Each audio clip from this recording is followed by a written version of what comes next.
Tonight on episode 229, Ian's going to lead by example. Milo's wondering what vlogging in the year 3000 will be like. And yes, I am bringing sexy back. I had to get that in there. I'm, of course, it is Ian Says podcast. I'm, of course, referencing the Isle of Wight headline act as part of my intro. But I am joined by Ian Vassafali in Waterfall, Pokemon Ook, or Pokemon UK, and myself, Le Master Baguette Van Set. We're back in the studio. It's been a 3-week absence. We're back. Routine firmly established, I believe, after 2 weeks of craziness. How are you doing? How you doing? I'm doing good. I can see that you still haven't quite shaken your alter ego of Monsieur Van Set, Masterful. Yeah. Well, I just updated my name about 2 minutes ago in the yes. But I haven't. Le Master Baguette. Touch and go. Family friendly, boys. Family friendly. It says baguette on it. We're back in the studio. Familiar backdrops now. It doesn't feel like we've been away, but I'm getting this in very, very early. I'm still not 100%, and you boys will know what happened in Paris. I was ill the whole weekend, and I just thought I was run down, but it wasn't. I was properly flued up. I blamed the Italian, but there we go. Everyone's sticking up for him, but I definitely blame Francesco. Love you, man. The two of you were like peas in a pod. One of you was ill in New Jersey, the other of you was ill at Paris. Exactly. Francesco is patient zero. Consistently. Consistently contagious. I don't know. I mean, I probably was contagious. I literally, whenever I wasn't actually on for the event, I was just sleeping and feeling sorry for myself. So, yay, go me. Bon. Actually, I'll tell you this. I don't even know if this is still true, but as of recording, I'm only 2 minutes into the edit for my whole GOFest Paris weekend vlog. Well, hey, I mean, you have got New Jersey up. But you have got New Jersey up now, so I'll be expecting you to be starting the Paris now. I've started. I'm 2 minutes in. Yeah, I'm just doing my first research. Yeah, that's dedication to the cause. I feel it's a great effort considering how ill you've been, buddy. I think that's I'm still not right now. There. Genuinely, still not right now. I mean, we'll cut so many coughs out tonight, I'm sure. I couldn't cut them out of the live show. You couldn't. That thing of being in the same vicinity with the live microphone. We cut them out of my mic, but there was 3 other mics around me the whole time. Yeah, so it just becomes background noise, Yeah, and actually, we'll give a little BTS. If anybody hears any coughing, spluttering, or hacking in either Mark or Milo's videos, it was me. Behind the scenes. There you go. I kept saying to it was like, I'm sorry what you put it with. No, don't worry. They don't know it's you, but they do now. They do now. Contagious man, reveal yourself. The masked contagious person. I told you, I do not know what was in that water in the dunk tank.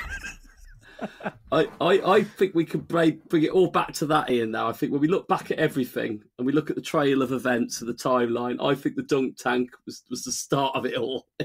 No, it wasn't. It was Francesco, I've told you.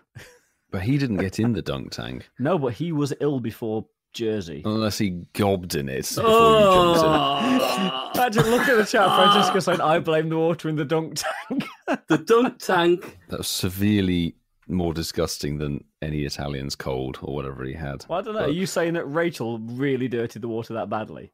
No. I don't know who was before you. So it might have been somebody giving it a little temperature test before her. Who knows? You never know. You definitely never know. Could have been some hobo from Hoboken. Maybe. That's Hoboken. Hoboken. I was going to make some segue with some water. Like, we're moving from Ian's dunk tank to Marky, who was on an island. How was your festival? Our festival was good. Like I said before we started recording, I'm in my happy space when I'm listening to live music. I think I challenge anyone not to have an attachment to some sort of music or a song or something out there. I think live events are absolutely fantastic. The Isle of Wight Festival, certainly not my first rodeo. I think that's my 6th or 7th one I've done now. Sting, fantastic. So many great acts, so many great artists, so many memories, so many experiences. It was a good time. Yeah, it was. I think anyone who's never done a festival, go out and try it. I think lose yourself in it. Get off social media for a few days. Just spend your time listen to a bit of music. It's good for the soul. Missed makeup day, missed most of Com day. Loved it. It was great. So, but with it, but listen, Isle of Wight, fantastic. Very hot. I did joke about it though. Went to New Jersey, went to Paris, very hot. Didn't get burnt. Went to an island, put sun cream on, still got burnt. Go figure. You got toasted, did you? Nice. Go figure. But I was told today by my colleagues at work I look very continental. I've got a bit of a tan, so I'll take that. Good. I haven't seen my back. 3 weeks have paid off. Oh, we literally no. so appealing. Yeah. That's what I the illness didn't will put do enough to you. aloe vera when I got back, so my arms are just literally look scaly. Hello, Vera. It'll soon be fine. Hello. We're back in the UK. The tan will soon fade. Yeah, listen. Well, they say, don't they? It'll recede. As soon as you got the plane and you leave anywhere, it gets sucked off you with the aircon on the plane, doesn't it? It just pulls it away for you. And you the lost your aircon tan. in the house here as well. Yeah. It doesn't stay. It's It doesn't actually stick nice around. having a cool house the last couple of days. Actually, when we've been having for the UK quite warm weather. So Milo, what your shenanigans been? So Ian's recovering. I've been on an island. What about you? What you been up to these last? I've been going to my namesake and very much Pokemon going with the events that have been going on. I thought you'd and been I'm sure we'll talk spooning about some your of house them. guest. Yeah, well, don't worry, there was no spooning involved. He had his Polish sausage to consume. I tell you, he bought a kilo of this smoked Polish sausage, and even the people at the Polish shop were like, "What on earth are you doing?" Wow. But yeah, I had JT Valor over for a chunk of time, basically just a pit stop before he jetted off back to Japan for this weekend. So just crashing on your bed sort of thing. Yes. Oh. He didn't bring a pet turtle, I will say that. I think he was Milo's pet turtle. But anyway, moving on. That was JT when Milo was there stroking his hair. Oh, it's all right, JT. Oh, no, I tell It's you, all- the dog it's was all very right, much JT. after. It's all JT right. was eating so much like garlic sausage that Mimi would not leave him alone. He had a shadow, and Mimi, all the time he was editing, Mimi was next to him, just like, hand it over. Hand over the sausage, mate. It was so funny. I was watching the end. Anyway, we'll move on in a bit. But I do remember seeing that dog. I know that dog. I know that backdrop. I know that house. Where is he? What I want to know is how Milo managed to steal a road sign for his garden. Yeah. Don't ask. I didn't do it. I did not condone this either.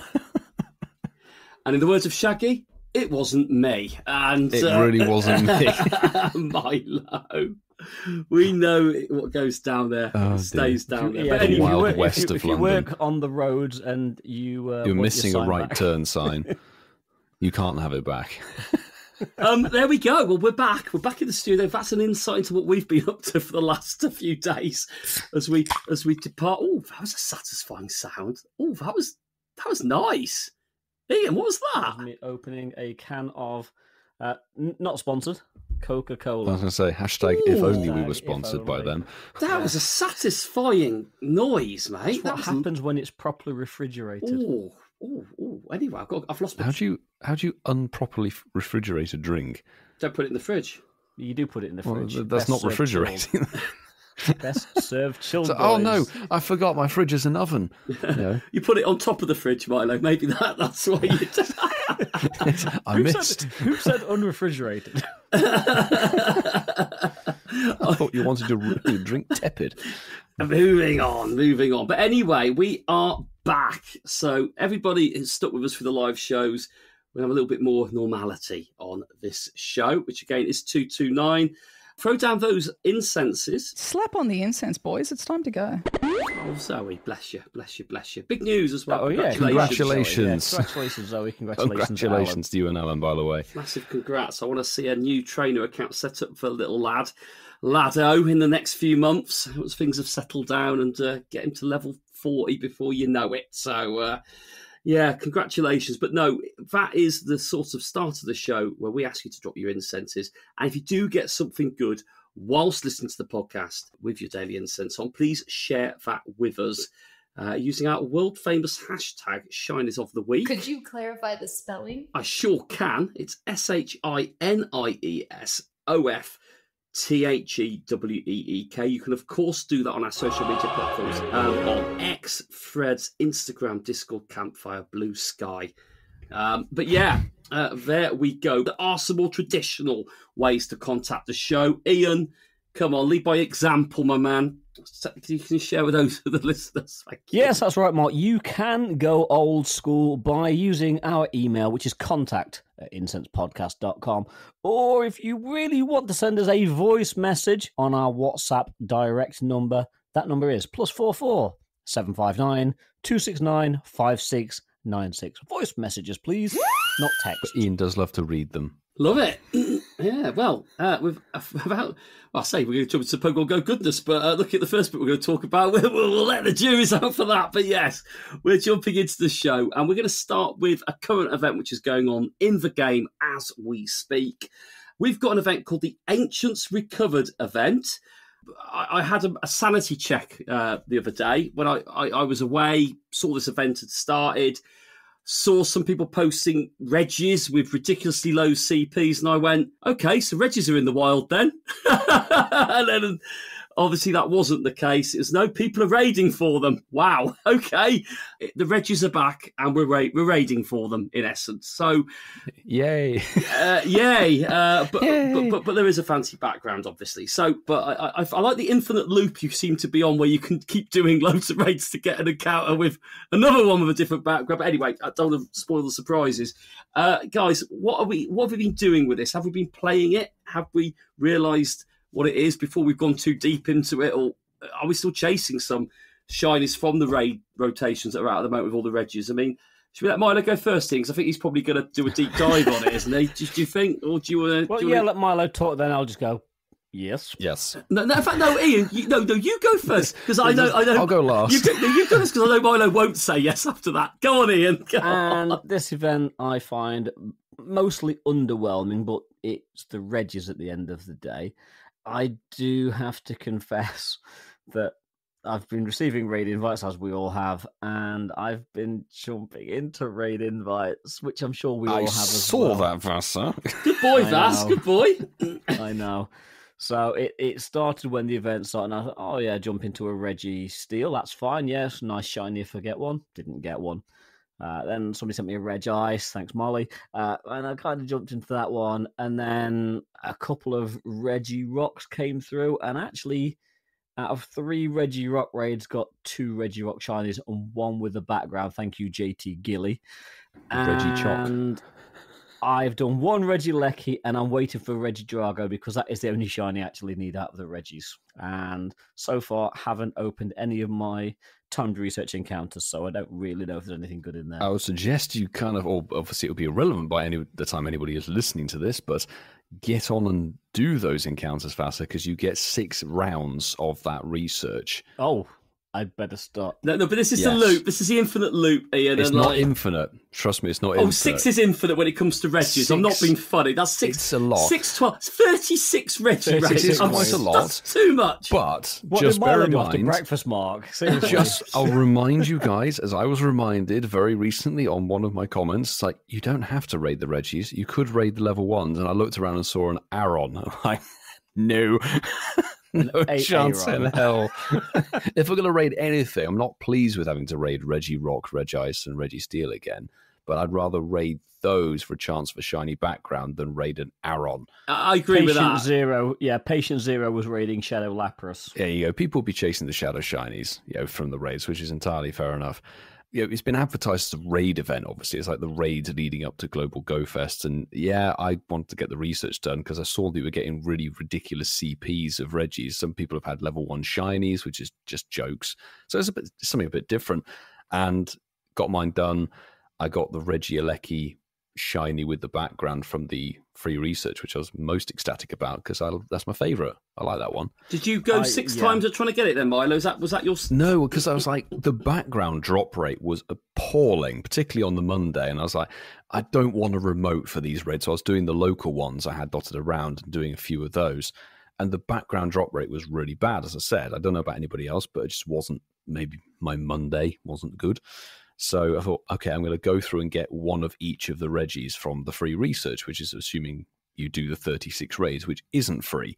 It's sort of like a kind of, I don't know what the phrase would be. Whitfield, that's only $72 approximately. This is what it is. Well, that's if you're remoting it. If you're doing it in person, it's 36 plus the freeze for whatever it is. I know there'll be people out there who obviously don't give a toss about the background, so it's just fair enough. I quite like them because you get the little Reggie eye pattern illuminated individually determined on the Reggie, which I think is quite a nice detail. Yeah, once I got all of them with the background, I'm like, I'm not chasing for background shinies. Nah, not with Global GOFest coming up. So yeah, got them all with the background. The other cool thing, I don't know if you guys saw, is that obviously you got the eggs, the 2 and 5 kilometer eggs, which are featuring quite a few interesting Pokemon. And I don't know about anybody else. Like, I've saw people posting about Torkoal in the wild, but I've seen Pachirisu in the wild here, which is quite a nice little zesty surprise. I heard it was en route, yeah. No, I've had it just fully in the wild. Why is this then happening? I think it's just part of the GoFest lead-up event, so they've put special eggs out there that you can get shinies from. But that's only for people who've got the tickets, isn't it? That isn't for everyone, this is isn't ticket it? bonus stuff. I have seen somebody get a shiny Pachirisu from the wild, so it's entirely possible. That's nice. I won't be raiding Reggie, what's it called, Gigas at all, because that's had a raid day for Shadow, so it's like, no. But like Ian, I'll probably raid some Drago. I like Drago and Aleki. I'll chuck some passes in those, no problem. Well, Aleki has been today as we record. I know. I chucked some passes into it. Yeah, so did I, unfortunately. I will have chucked some passes into Drago by the time anybody listens to this. But Marky, are you going to have chucked some passes, albeit some, to get the research done in? Because well, I mean, I don't know. I'm not bothered about getting the research done. Like, I think for me, like, I've done one round of it. I picked my favourite one, got one with a background. I'm like, yeah, that's cool. You know, I think personally with the chocolate background, which is what it is, I think Regirock does look the best with the background on. I think that's a very nice combination. But then again, I think that's because it merges quite nicely whilst being quite distinctive on the background. I think, again, Regilecki's a very nice striking contrast on it, so I guess that has its own appeal as well. Yeah. Listen, I will not be doing 6 lots of raids cycles to do that. It's a lot. It's a lot, and these mean nothing, you know, other to the collection enthusiasts out there. That, you know, everyone plays the game differently, and you are right. You know, I know all you people raiding those 1-star shadows. I've seen you on my friends list questioning your sanity, but actually, no, you are right. It's a good opportunity to get some shiny shadows if that's your game as well. Then do it. I think it's nice that there's something that's encouraging people to want to raid. And I use the word want there because, like you said, you don't have to do it.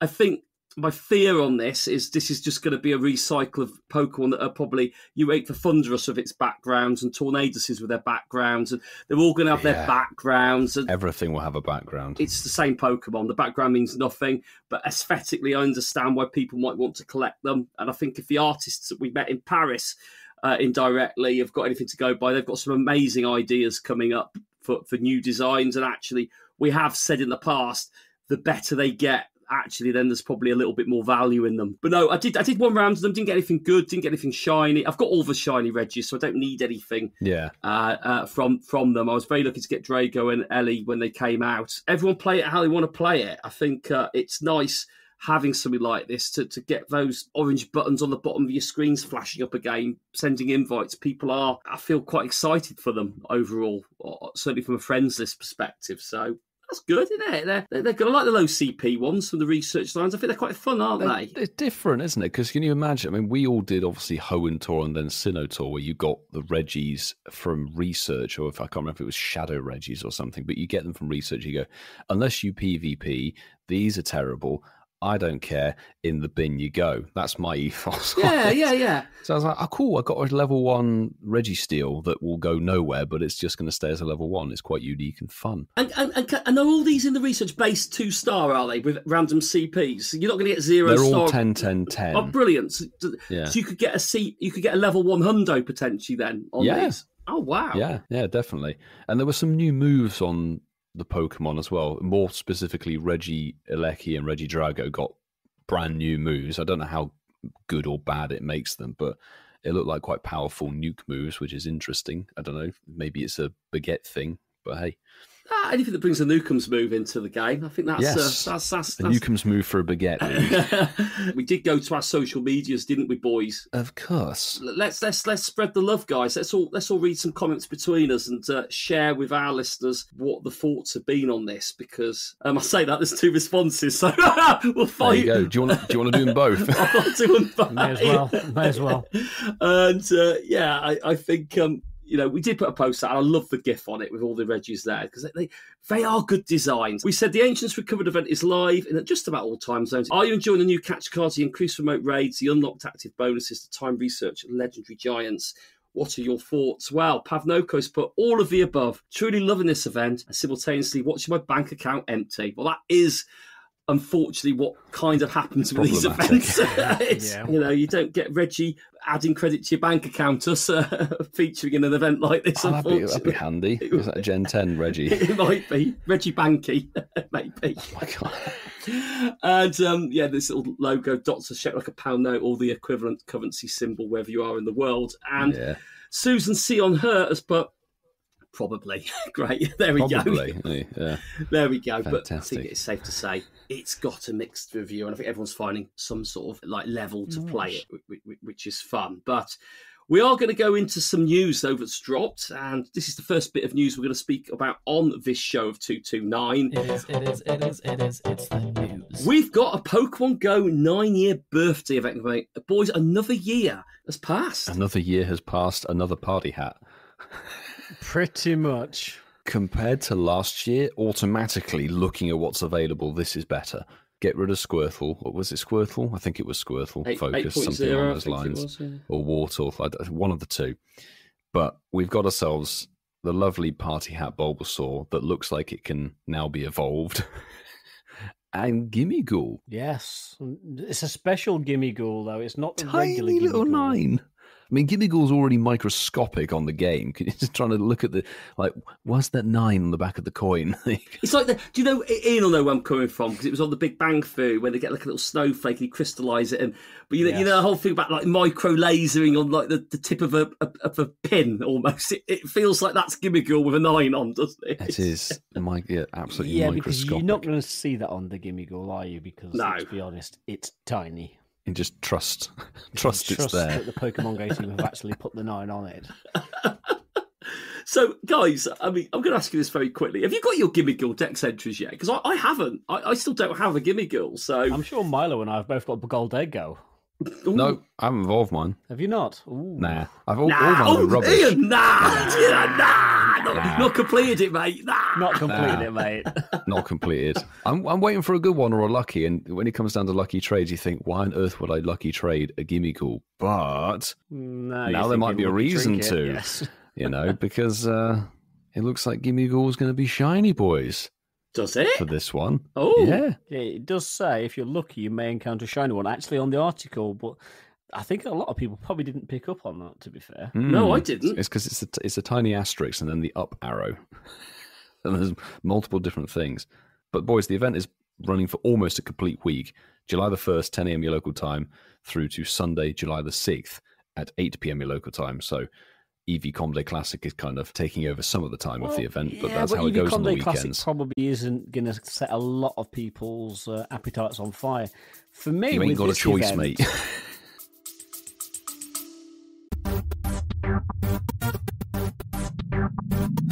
Ever wondered what a rhythm-based stealth game with dinosaurs might look like? Or a farming sim in space with zombies?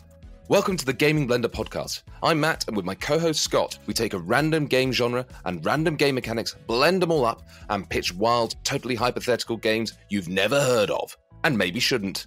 New episodes every other week. Hit play and unleash your inner game dev. No coding required. Search the Gaming Blender on your favourite podcast app now.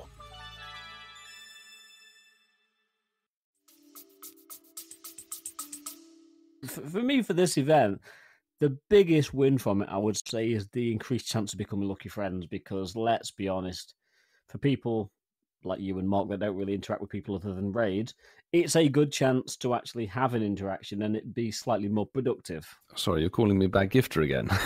Actually, no, you have been gifting me since we did. Excusez-moi, monsieur. You have been pretty good these last How dare you take my gifting name in vain? Anyway. Gifting name in vain. Milo, you little gifter. I know what you're... There's something else that Ian's going to love, because he doesn't do trading, is the increased chance to get lucky Pokemon from trades. Yeah, no, that one is going to be a little bit tough on me, yeah. Pokestops turning gold without a golden lure is actually a pretty good win. You've got a great opportunity there. Gold! They're turning gold!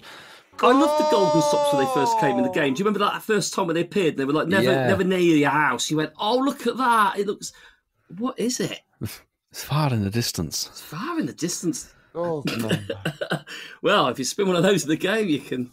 eligible to join our gold Patreon, so take advantage of it. You know what? Speaking of... There's also a chance of getting 9 or 99, slight difference there, Gimme Go coins when you spin a golden lured Pokestop. Or maybe more, it says.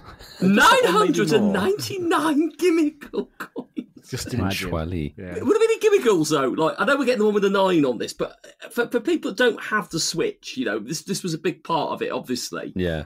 How do you get these Gimme Goals? Do they appear on these gold Pokestops anymore? It doesn't necessarily say, so it clarifies somewhere. You don't get Pokemon the 9 debuts. gold.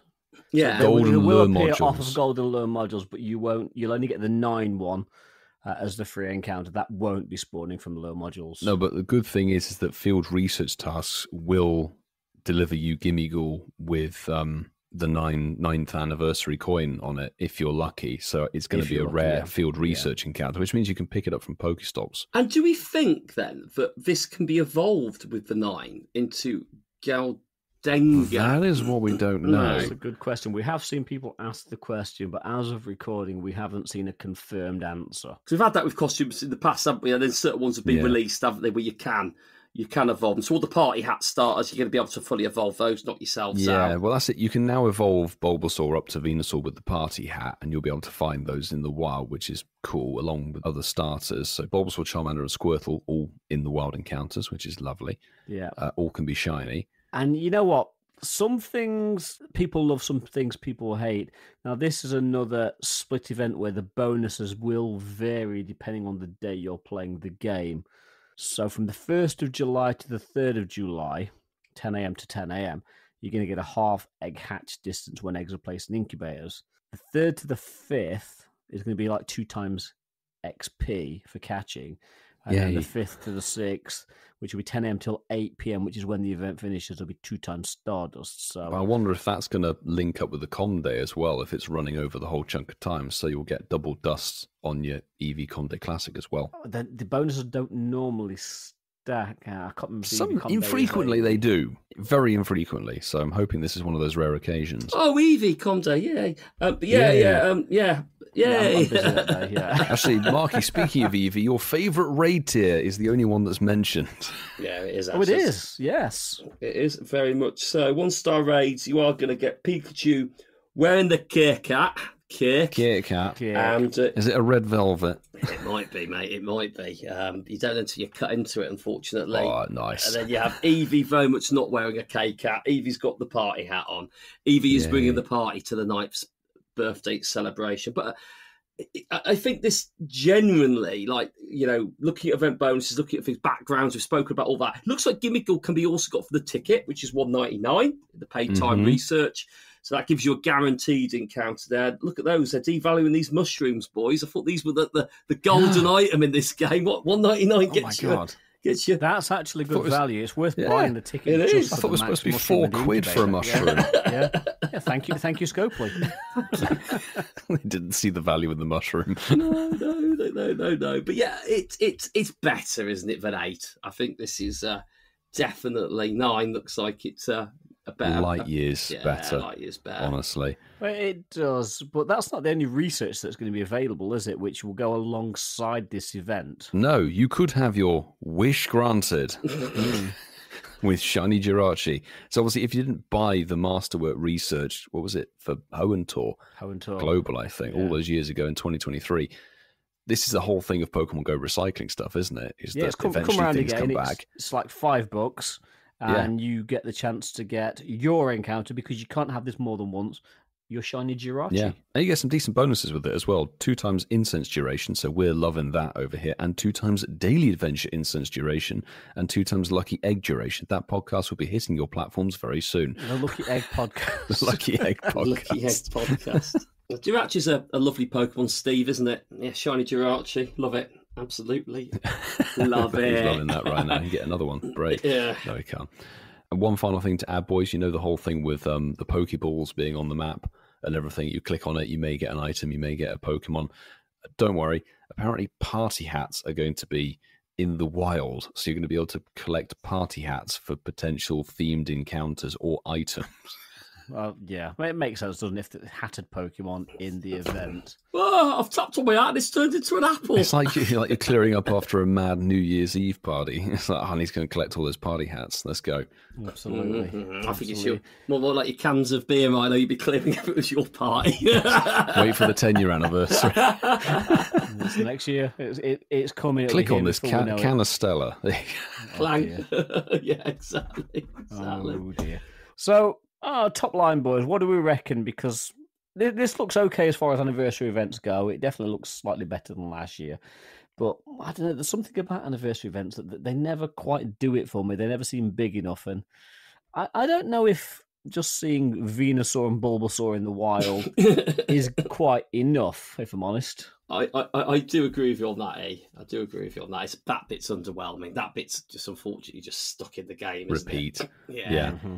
You know, I would love it more like you've got Gimmigholes jumping around under hats. You know, a bit like Appling with the apple. Yeah, you know? It's nice to see the Gimmighoul with a 9 on it, but the event does seem pretty unimaginative. Sorry, Pigo team, but it does seem a bit unimaginative. To be honest, it's way better than the last 2 years, because the last 2 years have literally been like, you can now evolve one of your party hat starters and it will be shiny in raids. That was it. That was all the event was, and then you got the event bonuses. And we love the lucky trades and increase of lucky friends, and all those bonuses are really, really good. But having a brand new Pokemon drop as a shiny, they haven't really done this whole thing of dropping a costume variant for a long, long time. I remember Blitzel got released as a shiny costume for the Fashion Week, I think in 2021, before it was shiny as a normal Pokemon. So it's cool to see Gimmighoul dropping like that. And I'm really hoping that when you tap those party hats, Gimmighoul might be there underneath. Yeah. It's small enough. I'm just hoping it spawns enough, because yes, that is hype, but Gimmighoul isn't a frequent spawn, even when you put Golden Lures down. And it's worth noting that the adventure effect Roar of Time cannot extend the duration of the coin bag. It just doesn't do it. No, so you've got half an hour of coin bag if you can get your hands on a coin bag, because obviously not everybody has Scarlet and Violet or a Switch accessible. That's true. Oh, well, it's better than 7 and 8. Well, we'll take the win. Yeah.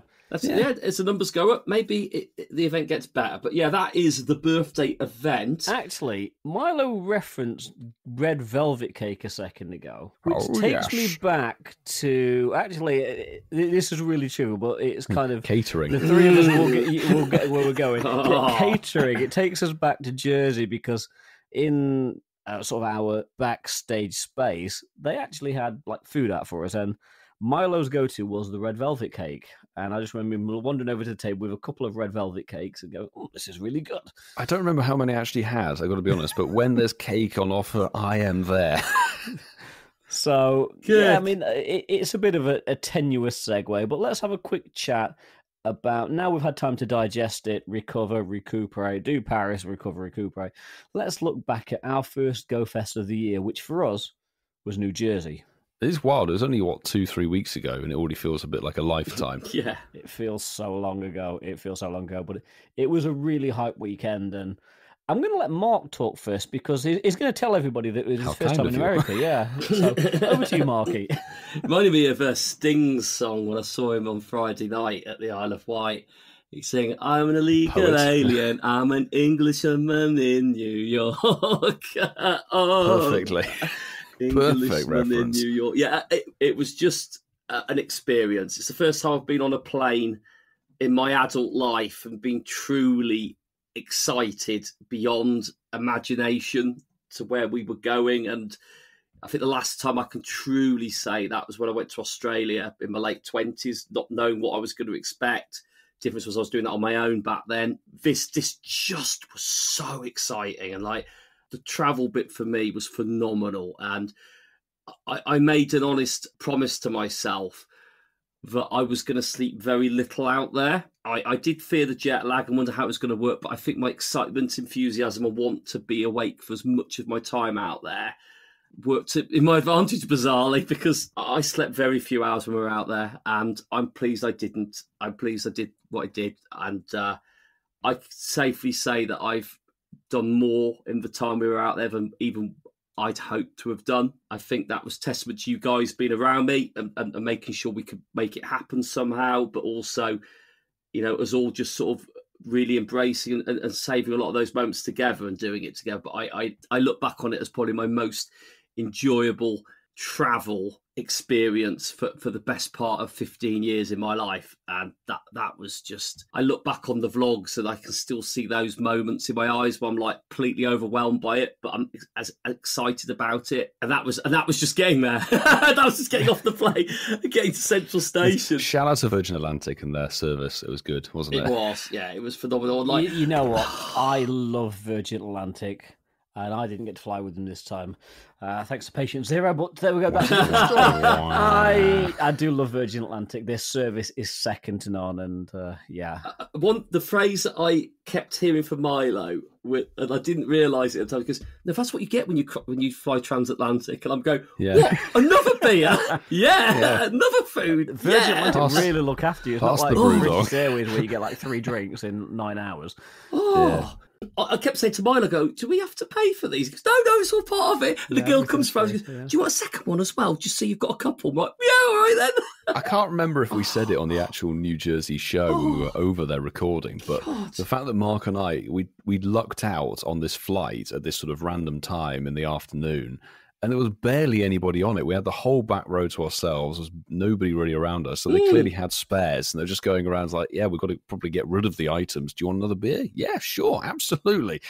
And it was one of those rare times that I personally didn't have to edit anything on the plane. So Mark and I just had a natter for however many hours.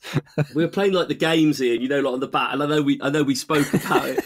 Like we were playing Hangman, and we were trying to like get all the letters wrong to see without getting any right. So we're like, it was a complete reverse on the whole Hangman game. Then we upped it a level, and we said, right, if you could get 2 vowels and neither of them on there, then you get all the rest as constants. You're a winner. And then we went 3 vowels, and then we pushed our luck by that point. It was just cool. So let's fast forward and we actually get to New York. Because I'm very conscious of how long we get taken to get to the event. Sorry, Ian.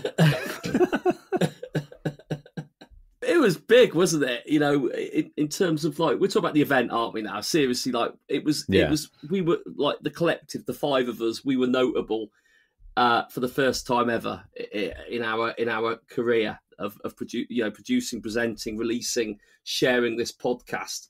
It's safe to say from a bit of anxiety, maybe a little bit, but like excitement as well. What was it going to look like? Were we going to have anyone to talk to when we're there? What It's going to be just awkward cricket sound effect as well. Yeah, but I do think it was really quite surreal when we walked up to the tent and we saw the sort of the marquee with our name on it, and we'd obviously seen the mock-ups pre-event, but actually seeing the marquee there with our names on it, it was quite surreal. Oh wow, we're here! Come on, Milo. You must have had some thoughts about it walking up to that. Oh, definitely. Like it was fantastic to see.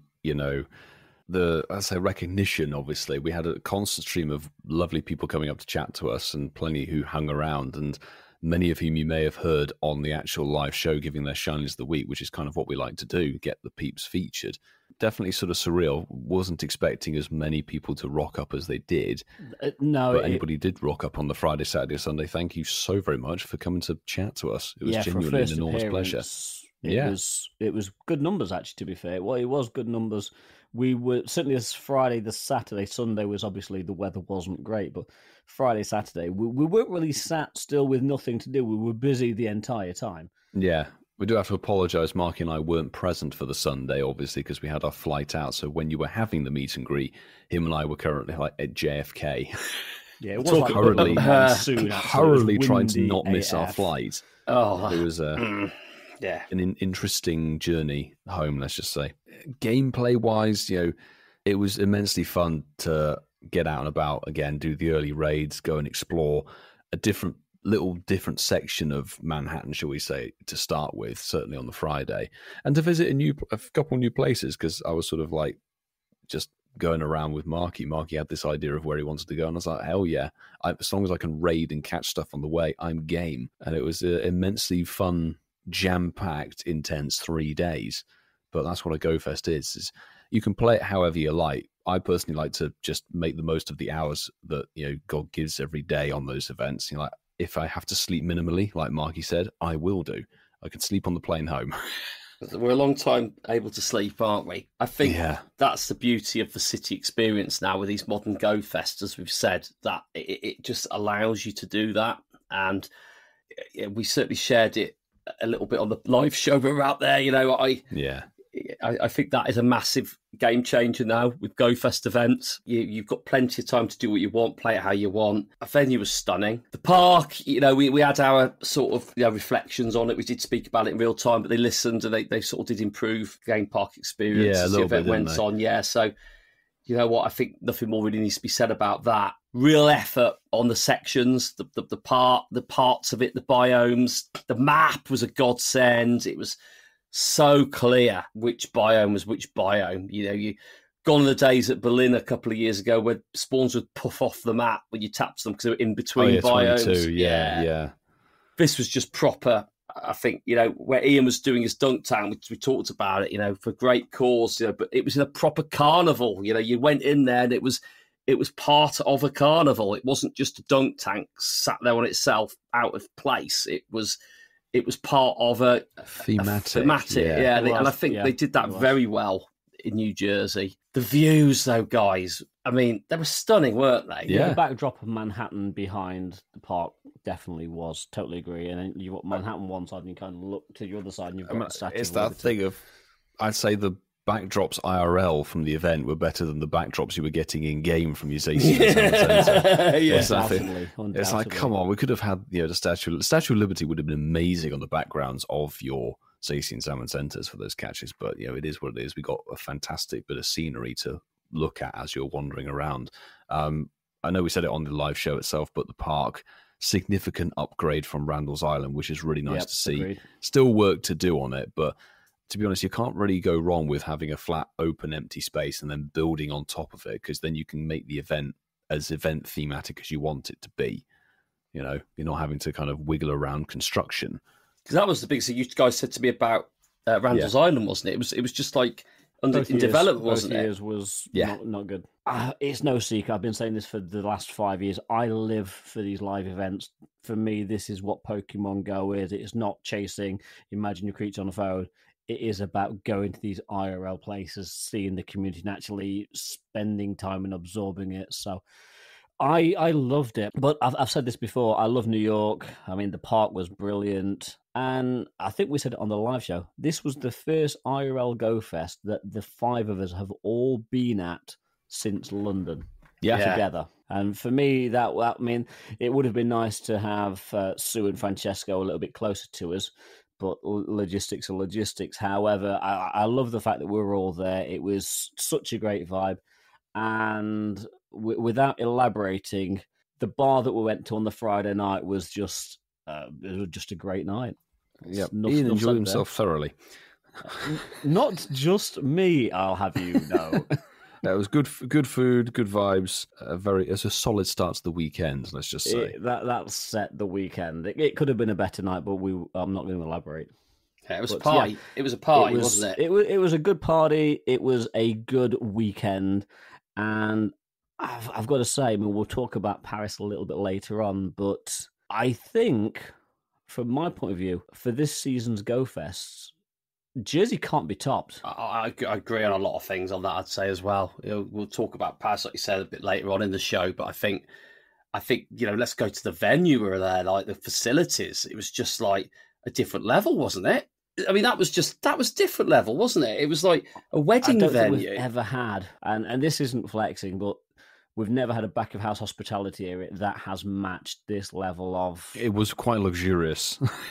I think that's the best way of putting it. It was a wedding venue. They were having weddings there while we were there. It was very respectful for the content creators, the media. And again, I think that was a real eye-opener, like where I think in Madrid they did it pretty well. I think this was all the belts and braces, wasn't it? It was like, it was just getting everyone, allowing people to have the space to do what they're there to do. And that is to be either working with them directly, and like you guys were involved in some fun videos out there, which are streamed as part of the Pokemon, the Pokemon Go channel, And, it also allowed people to just be expressive and be in comfort whilst they did it, because, like you say, you had to get a ferry over there, certainly from New York, and it was all there. It was not just a different level, wasn't it? It was actually close proximity, which is always helpful. It allowed you to do the things. We had some great interviews when we were out there, because that was mainly down to the facilities, which allowed the us whole to do Jersey that. show was recorded within the media area, and yes, you can hear a few plates and cutlery jangling at some point. But you know what? It was the perfect venue. There was probably a couple of dozen creators and media there, all just doing their thing, and part of what we were doing was recording a live show. And you're always going to get a little bit of background noise. If we'd been in the park, you'd still have got live background noise. Yeah, exactly. It's live. That's the nature of the beast. Milo. Red velvet cake. Dex entry 666, red velvet cake. Delicious.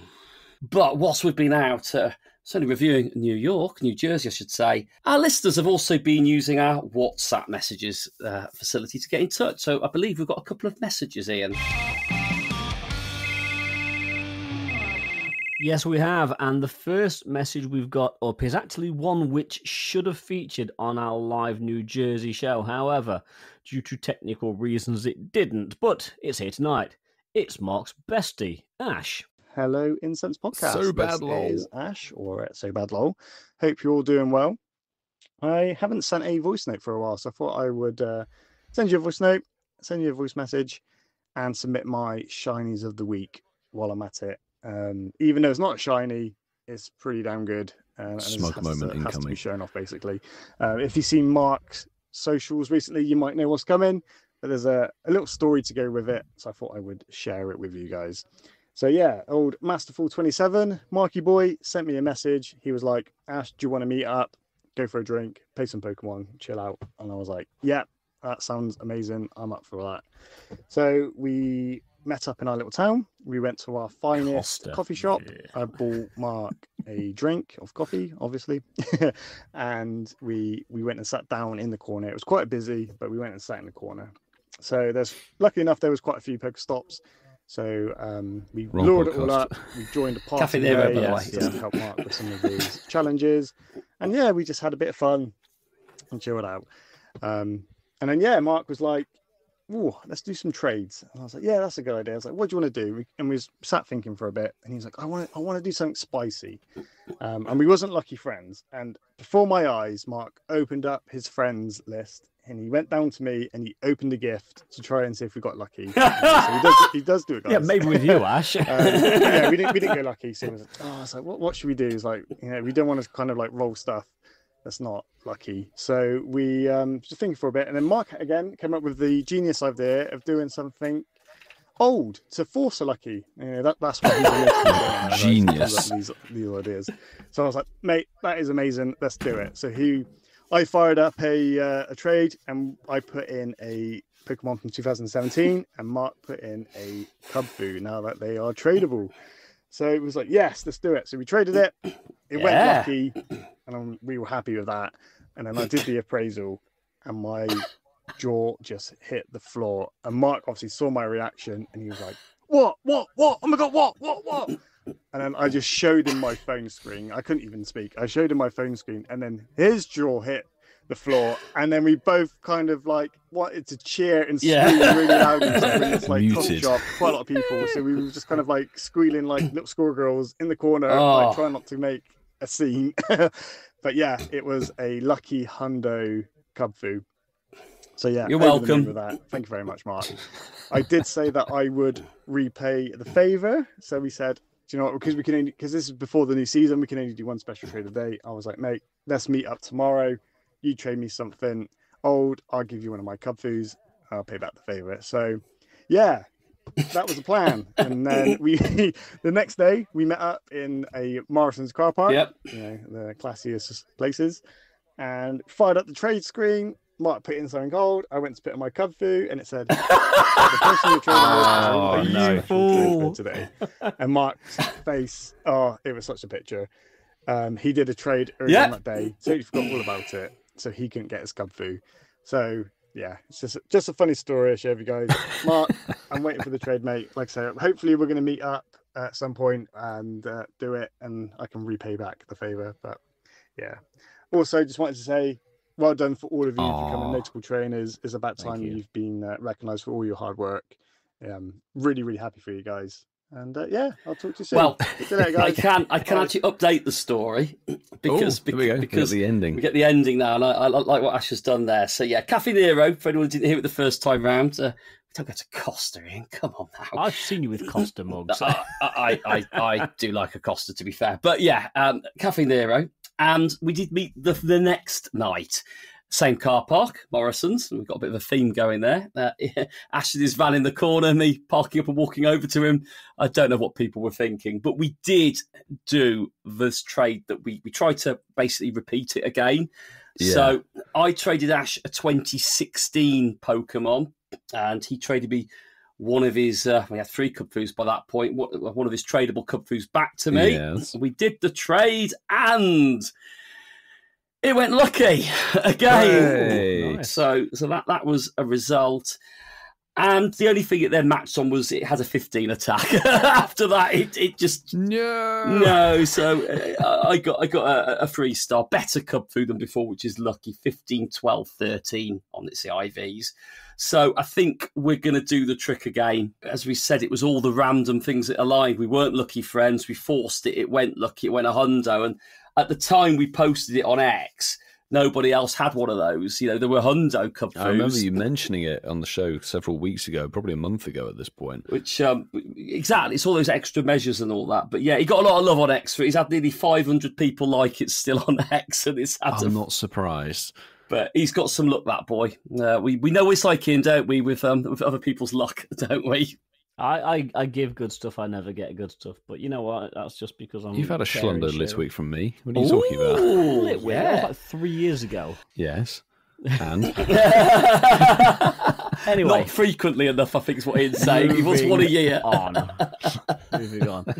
Friend of the show and self-proclaimed #1 fan of the podcast, PayPal Simon's been back on. PayPal Simon. Simon, on the end of your phone. Yeah, this is the self-proclaimed #1 intro in podcast fan. Funny that, isn't PayPal it? Simon. The hosts.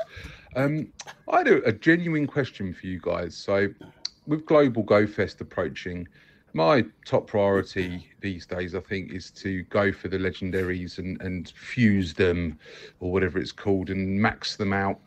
Get them sat at the top of my CP sort of list of Pokemon. That's kind of what I get the biggest kick out of, other than shiny Pikachu costumes, obviously. So Saturday we got one, and then Sunday there's a different one. You obviously need the energy, which is easy enough to get. I'm just trying to sort of do a little bit of maths on how many raid passes I need. How many in-person raids do you need to do to get the 296 XL candies, do you think? I'm thinking for the in-person raid, you normally get, 3? And then when you catch it, you'll get another 3, maybe? So say 6. So is it something like 50 in-person raids to max it out? I've never raided these ones much before, so I'm sat on like 10 for one of them and 17 for the other one or something like that. Don't have either of the shinies yet.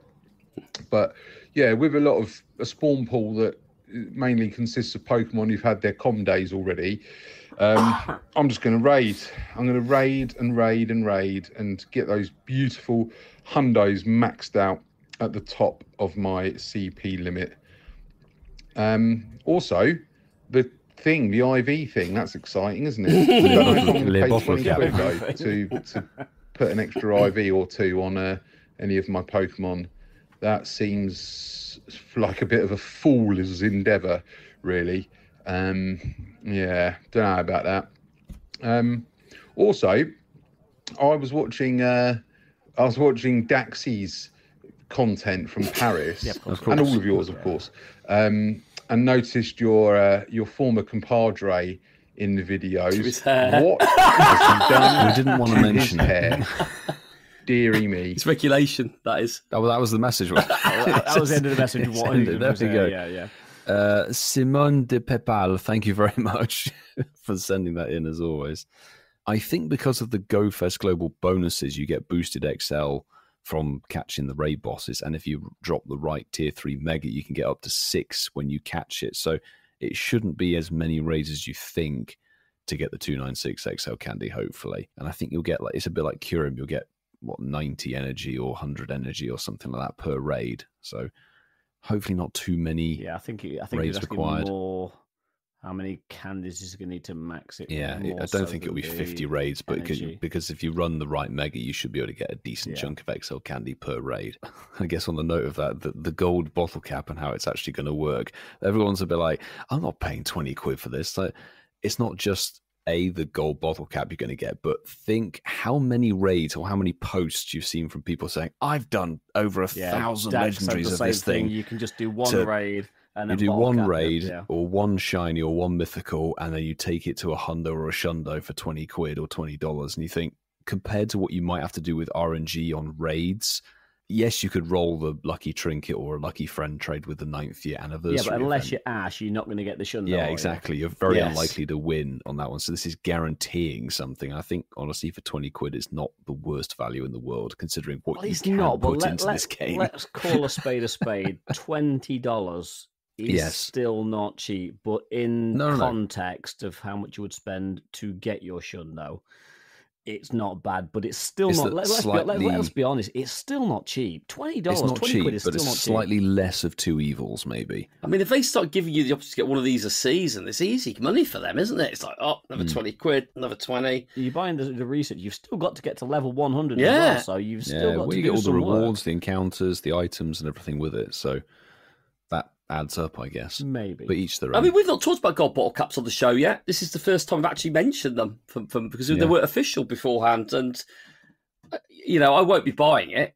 I think Sue made a very valid point. The one Pokemon you don't use it on is a 98%. There's no point using a bottle cap on that. That's a functional hundo. Definitely. Don't need to. So I know there'll be people like, I want to get it up to the hundo.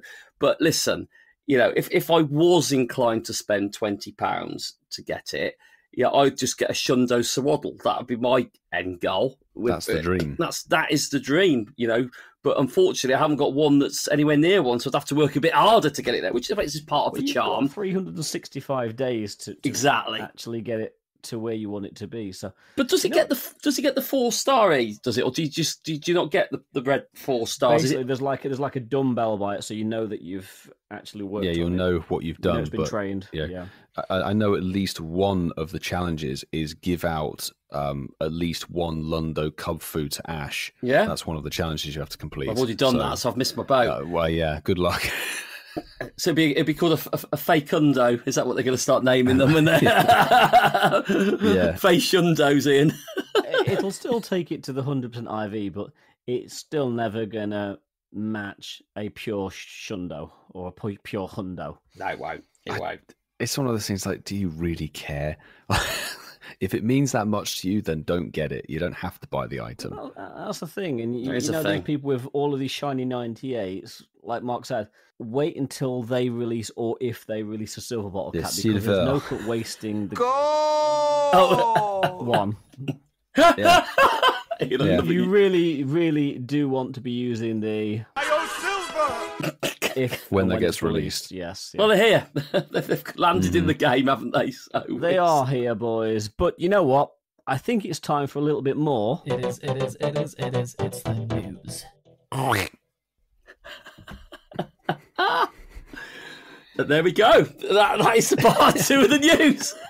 I'm sure I have an actual animal sound effect in the depths of the files. Ian, that was brilliant. That was Milo. That was a genuine sound effect. Oh, Milo made the noise, that was me, yeah. Oh, very good, Milo. I was fooled by that. We do not have a duck sound effect.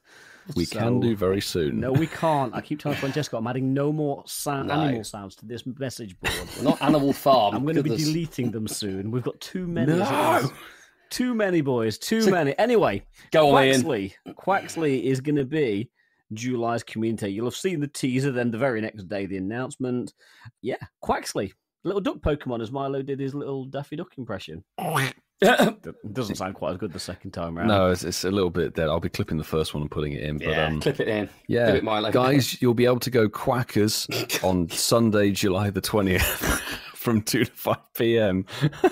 Oh, he went there, Ian. He went there. He went there. He really went there. Shiny Quaxler's not bad. What do you mean? You are Mr. Waterman. This is your water starter. I'm partial to water type. I'm quite looking forward to this community day. And you know what? It's about time he got his little day in the spotlight. Yes, and his Aqua Step as well. Yeah. For the exclusive, well, one of the exclusive moves, of course, Frenzy Plant is going to be number 1 on it when you evolve up to, was it Quavicle? Yeah, or Hydro Cannon is actually technically true. ... TB confirmed. Yeah, Blastburn, yeah. By doing that, it's going to get some power for trainer battles and gym and raid battles. The power of water. Yep. 80 for water trainer battles power. and 90 for gyms and raids. It's juicy. It's juicy, isn't it? I mean, like, I think this completes the Gen 9 starters now, doesn't it? That's what we said, didn't we? So I think that in itself, I still didn't think it was going to happen so soon. I know we had Spriggy back. Was Spriggy in April? Spriggy was January. Sorry, January. Oh, it was, wasn't January. it? No, I was thinking about the event that had Florerto in it with the little yo-yo. Oh, thing. the Horizons thing. Yeah. But you're right. Yeah, January. Yes, but I was a bit surprised actually that this has been done so soon. Some people say it's been 6 months, but it does draw it to an end, doesn't it? You know, starters are certainly done now, aren't they? After this one, yeah. Well, we're ending with quite a good bang because it's a triple catch Stardust Com Day, which is always really good. And it's like every other Com Day, so you get the ticketed background research and the special paid research for $1.99 that gives you some backgrounds, which is honestly fantastic. There's nothing different with these Com Days. It's just the bonus changes and the mon changes, and it's actually quite a nice little shiny. Sort of goes a bit more green, doesn't it? It's okay. I mean, like I say, yes, maybe a bit underwhelming me say it's okay, but it is. It's an okay shiny. It's not the best shiny in the world, but it's an okay shiny. It's all right. But you like your ducks, don't you, Ian? He loves like a duck. The majority of my water types, if I'm honest. Orange or cherries? How would you like your Quaxley prepared? Yeah. Go on, Ian. Spoilers. Tell us. Sautéed, please. Sautéed. There we go. Well, maybe we'll be seeing Ian sautéing his Quavicle on. Quavicle. I'll do that in private, Milo. That's not a community event, Milo. Jesus, that's not something I broadcast. Do you mean you're not going to be using the look for other trainers to play with tool at the bottom of the article? No, we won't be. Definitely not. The only people I want to play with are not playing the game. Fantastic.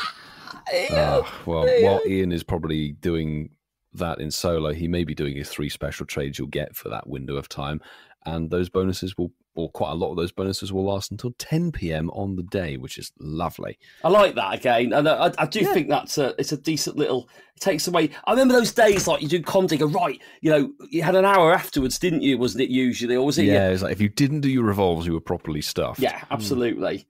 But I used to, you'll be in the coffee shop, you know, other coffee shops are available, obviously, and like nearer. But like, I remember, like you'd be there all trying to do trades, so you get them all done, roll them, get your moves on, the best ones you had, and it's more inclusive now, and it allows people to sort of certainly make decisions with a bit more time. And actually, you know, you might have had some that you've got back British Farming drink for sure.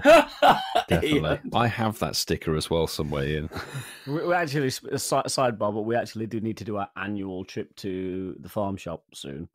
I think you boys should do your new trip and come to where I am and come to the place that has it all on tap. And then they've got loads of it on tap there and have a little sesh with me. Or you could actually come up to the Farmer's Dog, which is a little bit more central for all of us. Well, actually, not for me. For you two, it is.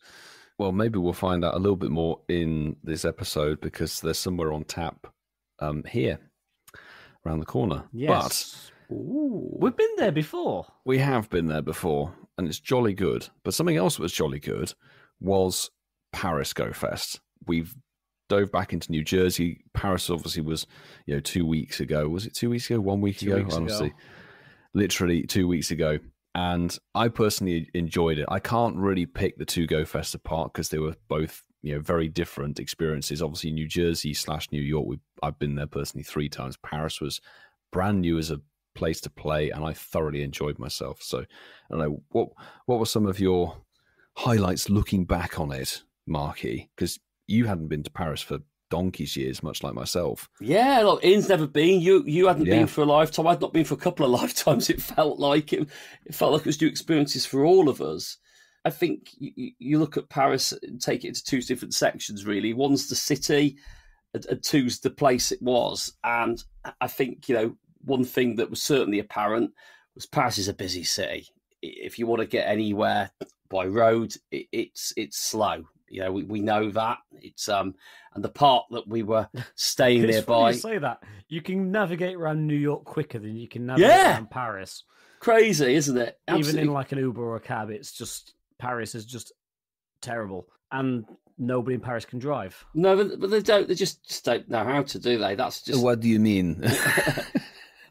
But the park, we thought, let's get near the park. We'll do that, and then we realised the park's massive. So it's listen. I love France. I grew up and spent a lot of my childhood, certainly for big chunks of my childhood in the south of France, which is very different to Paris. In fact, if you speak to most people in France, they treat Parisians as very separate to sort of, as they would say, traditional French people. They are very, very different, a bit like the Londoners to the rest of England, Ian, isn't it? Probably a bit like that, would you say? Central Londoners, Milo in the outskirts doesn't really count, yeah. No, Milo's I can get away with it, can I? Well, you're Bristolian, aren't you? You're just like a fake Londoner. You're an outer Londoner. I've been here for 10 years. What do you mean? Exactly. But no, you're right there. But yeah, listen, France, for me, food amazing, culture amazing. It brings there's a lot of things they do very well out there, don't they? And I think it was a very different backdrop. And again, I think it's all a blur for me still, actually, because they were so close together. We were only what feels like a lifetime away from these happening. Actually, only a it was literally less than 3 days, wasn't it? Yeah. So I love Paris. I love the park. If we're being honest, they tried to stretch out. It was a big venue. Let's face it. That's not a criticism. Big numbers of people there playing it.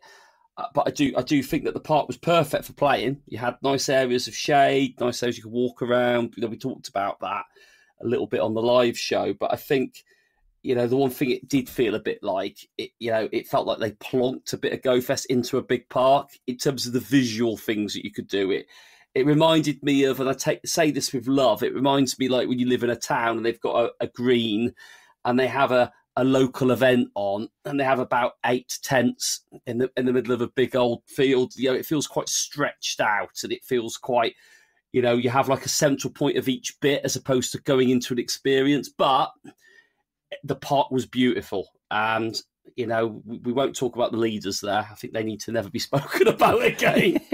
Bless them.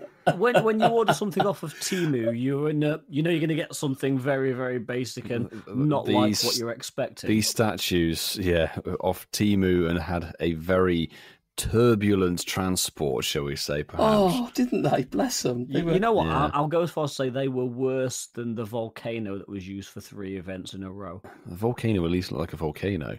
Yeah, that's probably a good. You knew what it was. Yeah. It was funny though, but guys, what did you think about it? I mean, certainly from an experience, I think the park. We stayed in the park quite big because it played quite well, didn't it? I thought the park played well. I thought it was really good. I know Ian has made the reference to how it was very like Chicago. In a sense, it's just sort of a big square, so you can go from one end to the other and go through all the biomes. And I very, very much enjoyed that format.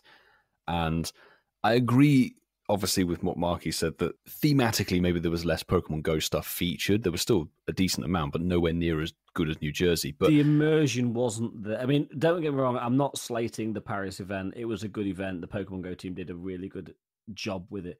But the immersion wasn't there because the Carnival area, it just was not a patch on the one in Jersey because we obviously had something to compare it to. The Noble Fields where we filmed our baguette battle, that actually was quite nice. That was sort of very similar to New Jersey. Most of all the areas. Yeah, it had the little battle area, it had the castle gate on it, but my personal preference, because of how stunning the park was naturally, and I honestly preferred the park in total overall in Paris compared to New Jersey. It was so much easier going from park to city experience in Paris. Obviously, it's a bit trickier in New Jersey because you got either the ferry over to Manhattan or you have to drive out, I think it is.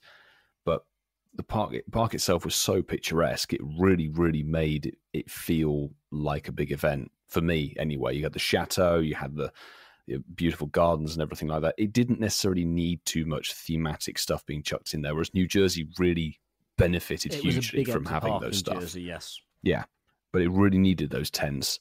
Otherwise, you're just in an empty field, basically. I guess travel and gameplay and stuff. You guys talking about difficulty moving around Paris.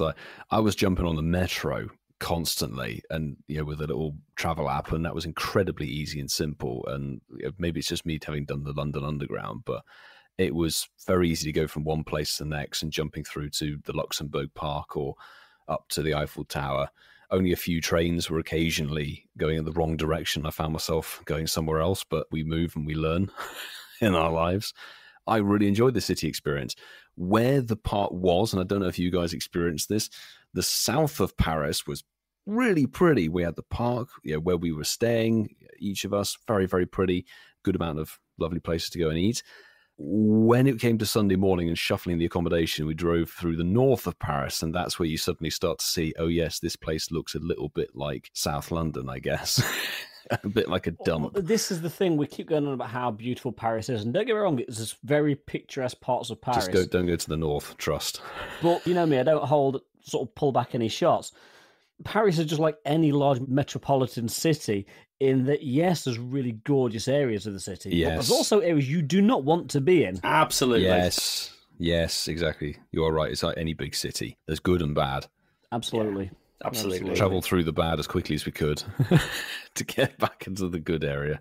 Yeah, it's like that, isn't it? You don't want to stay, you don't want to stand on the bridge for too long, so troll will grab you from underneath. Or if you lurk around for too long, you keep Parisian walking. troll. Run fast. I'll put you in my baguette. Yeah, but no, you're right, Ian. I couldn't disagree with you on that. I think certainly when I was younger, traveling around France and Paris, it was very evident then. I think naturally with these events, the game can be quite immersive, and you kind of forget that, and that's why we speak about. Like the load screen says, you need to be aware of your surroundings, and you really do, because it's quite easy to have your head down, not look where you go, and then all of a sudden you're in the ghetto and you're being jacked. You do not want that. That's not what the game's about. You just need to make sure you play in the game safely and in areas which are safe, or as safe as they can be. Now, I can't. I'm not going to really repeat what you two have said. So yes, I agree. The park, picturesque, beautiful. It was lovely, and I said this on the live show. My only one criticism is it was probably too far out of the centre of Paris. It was like 45 minutes out of the centre of Paris, which is fine, because that is a habit that the Pokemon Go team have done before, because they're picking really pretty parks that are in or near a city, like with Berlin.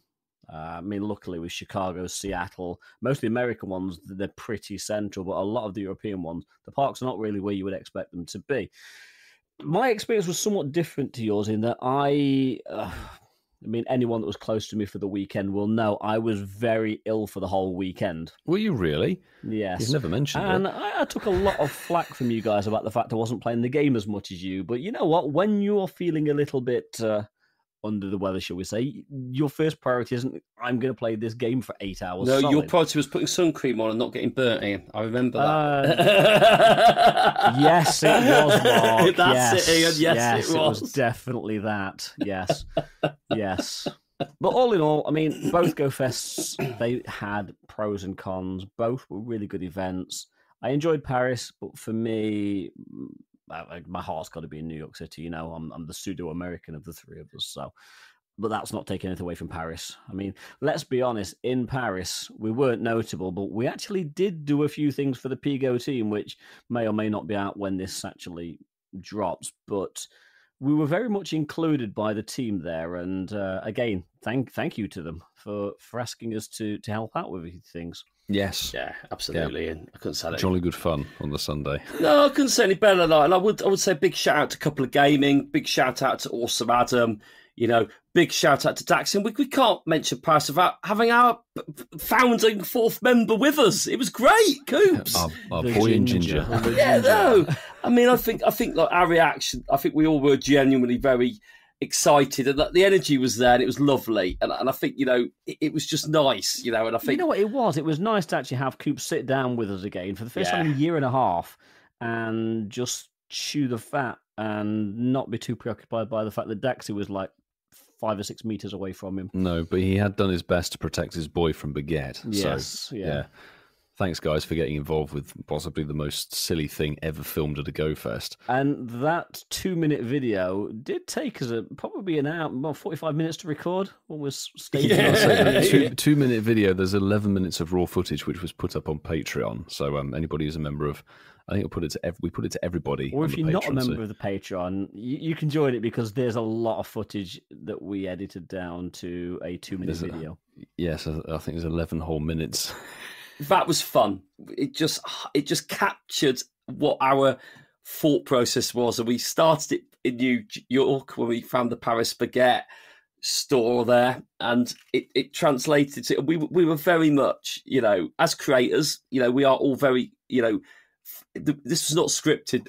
No stretch of imagination. Not even slightly. Not even slightly. No, let's be honest. Until 5 minutes before the recording, when we was brainstorming with Coops and Dax, we had no idea what we was actually going to film. We just knew we wanted to make a skit. It was so funny because, when I remember, Milo had put the first sort of edit together, and I was watching it as I was travelling back on the Eurostar, the first edit of it.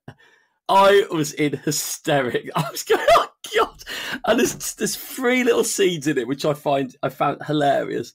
The first one was obviously seeing Ian get hit by a baguette, and then the slow-mo as he goes flying, and the Mario sound effect. Yes, the Mario passing out.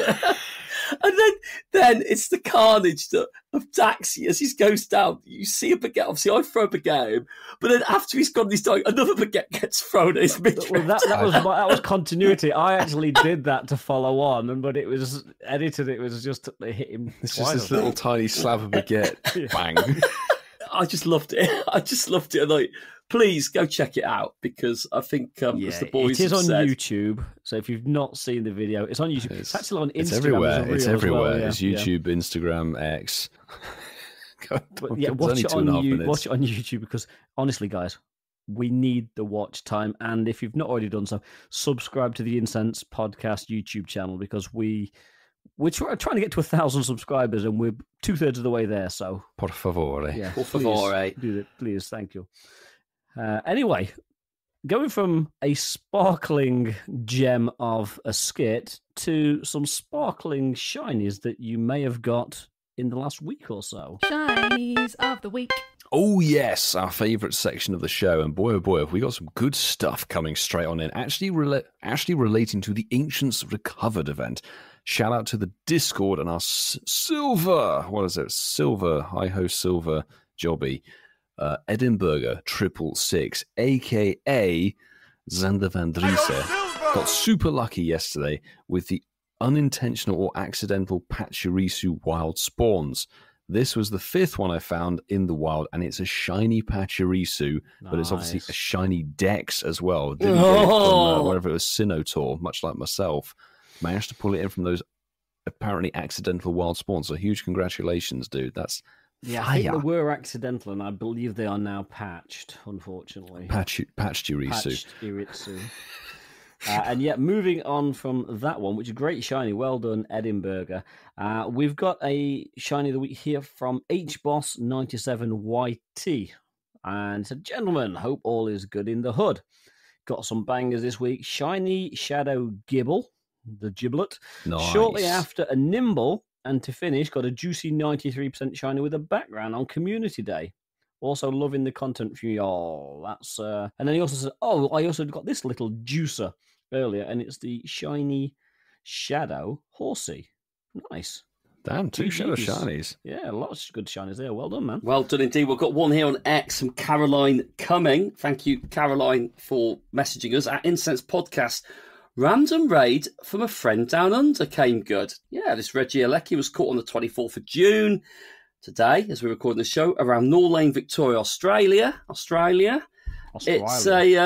a Reggie Alecki, which is shiny, Struth, and it's a 4-star one. It's a Shundo. It's a 1602 CP Shundo Reggie Alecki. A thing of beauty. Fabulous. Well done, Caroline. That's amazing. That's my favourite Reggie, so big congrats on that. We're going to stick with the Reggie theme just now, so back with another silver tier member of the Patreon. We've got Elruss81 here in the hashtag Shinies of the Week channel with... It's the polar opposite of a Shundo. It is the 10-10-10 IV floor on a shiny background Registeel, which I think in itself is one hell of a trophy. Actually, you got the Tendo shiny background. Big congrats. Spiffing stuff. Spiffing. It's a spiffing shiny. Bravo. Très bien. And we've got one here from Dan _622 from Instagram.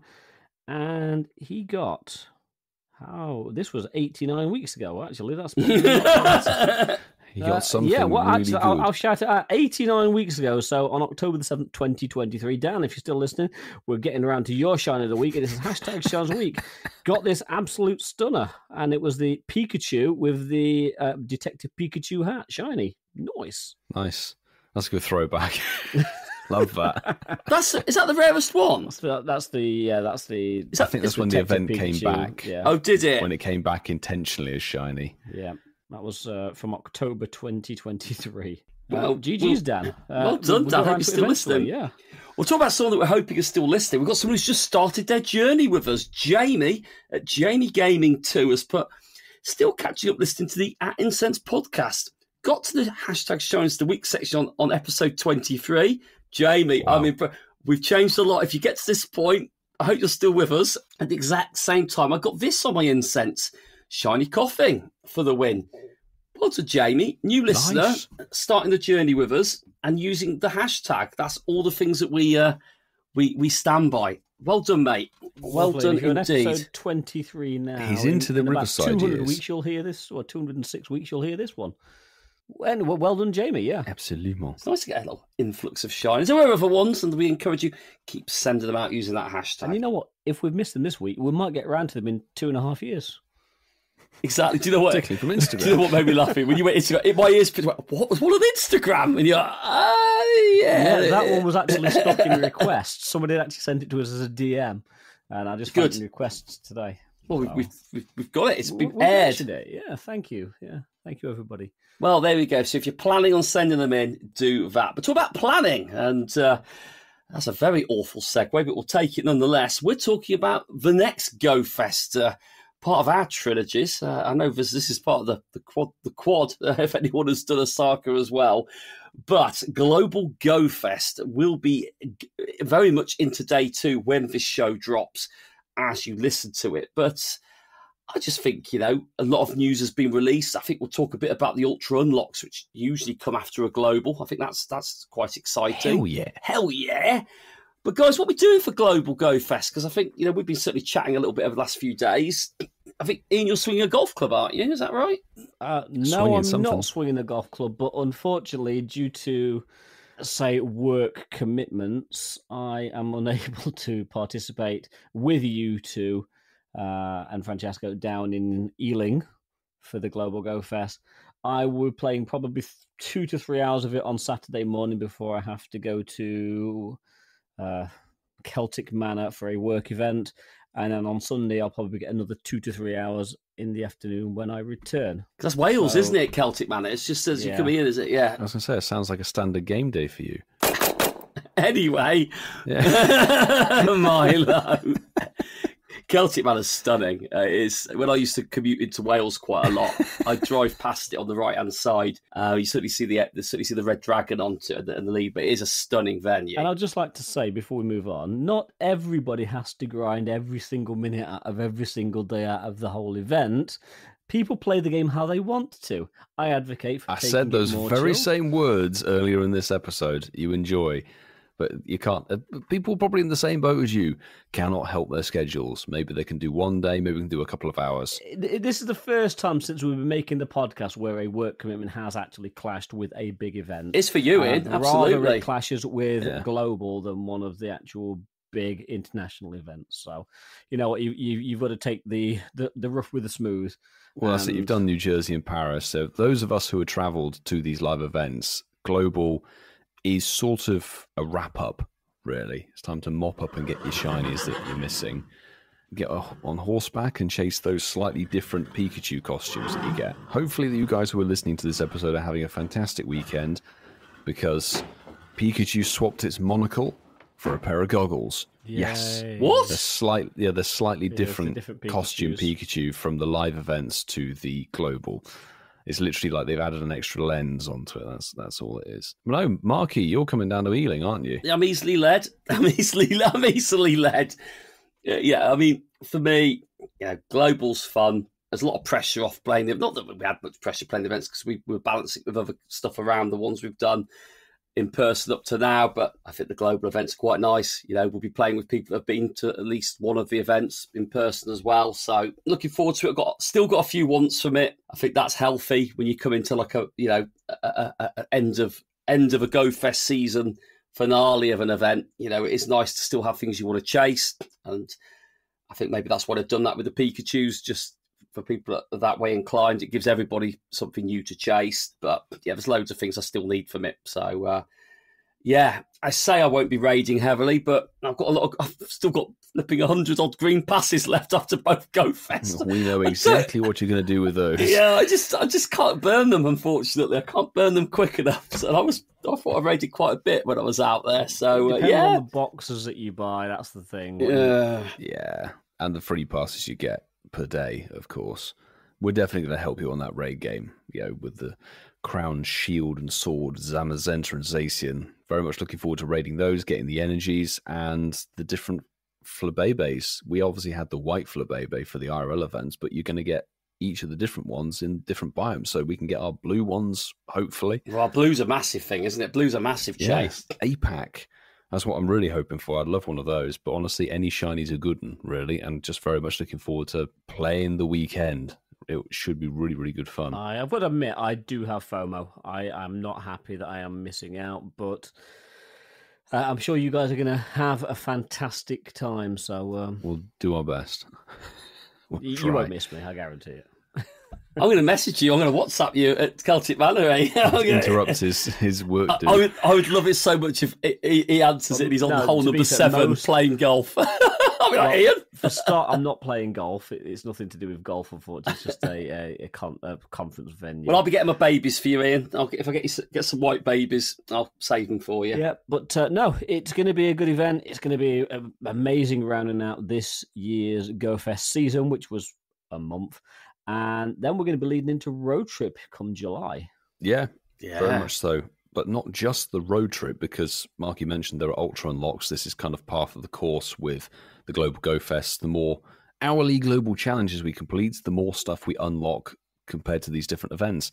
The first up is called the Hisui Celebration, and it runs from July the 8th, 10 a.m. to July the 13th at 8 p.m. your local time. So that's an event that's going to take place. It just says if we complete 15 hourly global challenges, it's going to boost the Hisui Celebration event. So I don't know whether we'll just unlock more stuff. There's no further details at the moment, but it's cool. Hisui Celebration. There's plenty more Hisuian Pokemon to come out. Well, there is, yeah. The second Ultra Unlock, Part 2, as it's known, is Steel and Scales. And with that one, if trainers complete a total of 30 global challenges, they'll boost Steel and Scales, the event which will take place from Tuesday, July 22nd at 10 a.m. through to Sunday, July 27th at 8 p.m. your local time.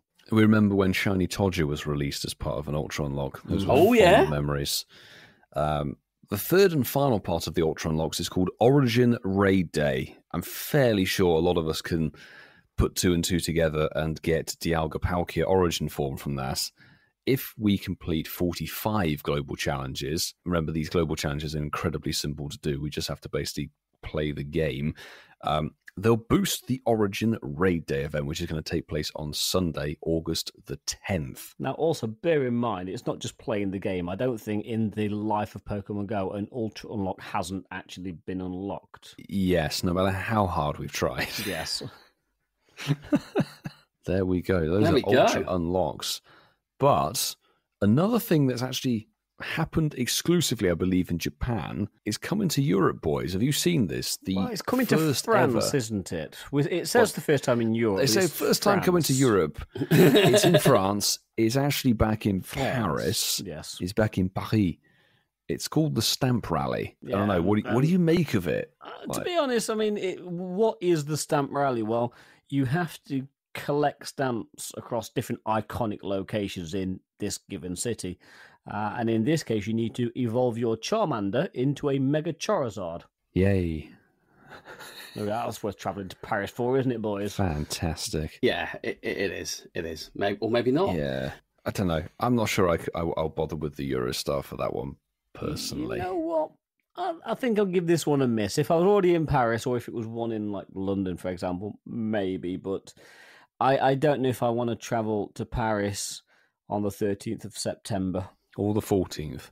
Or the 14th. It's on for 2 days to just go to all the landmarks we've already been to at GOFest. Yeah. I like the idea of it because, like, I think because obviously, Stamp Rally is originated in Japan. Japan has districts, areas that have very strong ties to certain Pokemon. We've seen them on various content creators that go out there. Actually, like there's like the play parks and shops and areas just in like different parts of Japan that focus on certain Pokemon. And I think that's amazing. And this sort of is a feature of it where, you need to travel sort of 2 or 3 hours between some of these locations to get the stamps. And a big part of it is you get that special encounter. People that have travelled to Japan and understand the concept of it, which would be a very small percentage of people, I can imagine, it brings it closer to your doorstep. But like Ian said, and Milo have alluded to, is it something that I'm going to go to Paris for? Absolutely not.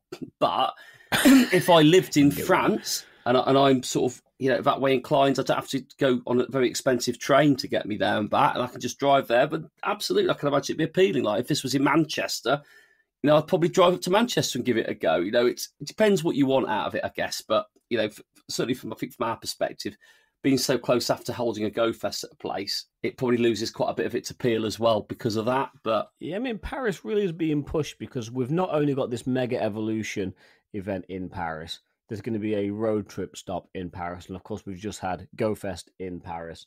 It's like Paris seems to be the only part of France at the moment. It's the biggest. It's the big city, so it makes sense. Monaco, that's where they need to do one. Well, Monaco's not France, though, is it? No, that's a fair point, eh? Fair point. Nice, maybe Nice. Nice, yeah. Nice. Nice, yeah, maybe nice. Go Is that what your map says? Yeah, go to nice. Go to nice. Go to nice. I love that. Fantastic. Stamp Rally nice. But just has a background with Jake Peralta on it. Yeah, absolutely. Well, there we go. That's something different. Bring it into Europe. Listen, everyone has an opinion. I think ours is quite aligned with that. But, there might be some people that decide to do it. If you do, we'll be looking forward to hearing from you in September after you've given it a go. But I think that's it, boys. It's been a good one. I think that is going to bring an end to the show. It's been very much one big conversation around all things Pokemon Go, which I think has been quite nice, actually. Quite nice. It's been quite nice. But no, and we hope you've enjoyed this discussion and conversations that we've had on this show. Nice. If you do enjoy the podcast, and we sincerely hope you do, people that are new on the journey, people who have just discovered us now, or people that are sort of, just left us and forgotten about us, we've come back. Not that I don't know how that's going to happen, really, telepathically maybe. But no, please let us know what you think about the show. We love feedback. Nice. You can leave it on various podcast platforms. Some of them let you put stars, some of them let you put ratings on there. But please, if you haven't done so already, please follow us or hit that little subscribe button, because it will make it a lot easier for us to get the latest show into your ears. Nice. And like I said, we ask for it. Please just leave a review. That's all we ask. Just do it. We're relatively entertained by any of our correspondence with our listeners. Why not do it that way as well? On our social media platforms, at Incense Podcast is where you can find us. Please give us a follow on that. We are a lot more sort of visible now on X and Instagram. It's been sort of really quite popular, actually, over the last few months, where we've posted more regularly. We use it as a good platform for engagement. Nice. And you could be part of the discussion during the show. And tonight's show is no different. There's been quite a lot of contributions that have come from across those platforms. It's also a good way of getting the latest news as well. Please use the world famous hashtag, which was used quite a bit over the last couple of weeks, of Shinies of the Week. If you want to be featured on the Shinies of the Week section, Nice. It's nice that we've managed to keep that going as well for 229 weeks. But before we wrap up this show, Ian, I'm going to pass over the baton to you, because I think it'd be quite nice for you to thank our amazing Patreon members. Le bâton Le Patreon. Yes, we do want to thank everybody that supports the show, be that you now that is listening to the show, or those of you that support us monetarily. We do thank each and every one of you for keeping this show afloat. We have 3 different membership tiers on our Patreon, and we want to say thank you to everyone that is on our bronze tier, because you know what? You are the foundation that everything else is built. But we do have a couple of tiers where we like to thank you by name. So first up, our patrons. You are KLXVI, Del Hazard X, Spindiana, Laurie Beck, Stephen Norway, CC is Mad, McFloof, Saul Haberfield, Lizzie George, Sander van der Driese, Neonet, Ellen Rushton, James Alexander, Northern Soph, Tom Cattle, Charlie Todd, Robert Wilson, Miss Summer of 69, Malcolm Grinter, Geordie Castell, The Hot Weasel, Tony of Pride, and Shiny IKEA Mom. Thank you for being our Silver patrons. And Milo. moving on to... He always goes there, Ian. He always goes. Yeah. And moving on to our Gold member. we need to thank JB, Gold. Kerry, and Zachary. Barside 2, Mandy Croft, Mr. Mossum, and Mufti. Thank you very much for being our tier patrons. And not forgetting, there's 2 very important people who you've not heard their voices, but they are very much part of this podcast. Our admin team that keep everything running behind the scenes and make sure we do kind of what we're supposed to do. It is Sue, Hermes Ninja, and Francesco. I am Pyrus. I am Or as we like to contagious. say, I am contagious. Thank you very much, you two. We really do appreciate each and everything you do for us and this podcast. Thank you all for tuning in to listen. Well, as I said, let's hope you have a good... Oh, hello.